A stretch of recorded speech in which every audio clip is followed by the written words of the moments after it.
See, இந்த இப்போ நாங்கள் அனௌன்ஸ் பண்ணது வந்து just facts what is available இந்த datas the CAG and RBI.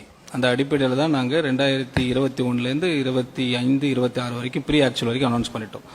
But இதுக்கு ஃபிக்ஸிங் சொல்யூஷன் தான் இப்போது ஹானரபிள் சீஃப் மினிஸ்டர் எங்களுக்கு அட்வைஸ் கொடுத்துருக்குறாங்க. அதுக்கு வந்து க்ளீன் கரப்ஷன் ஃப்ரீ கவர்மெண்ட், இது வந்து ரொம்ப முக்கியமான விஷயம். எங்கள் கவர்மெண்ட் ஃபர்ஸ்ட் மோட்டோவே அதுதான், ஹானரபிள் சீஃப் மினிஸ்டர் எங்களுக்கு அனௌன்ஸ் பண்ணது. So with this and revenue மொபைலைசேஷனில் கண்டிப்பாக அதை நாங்கள் கான்சன்ட்ரேட் பண்ணுவோம். And corruption free expenditure efficiency, அது வந்து நாங்கள் கான்சன்ட்ரேட் பண்ணுறதுனால கண்டிப்பாக பிஎஸ்யூ ரிஃபார்ம்ஸ் பண்ண போகிறோம்.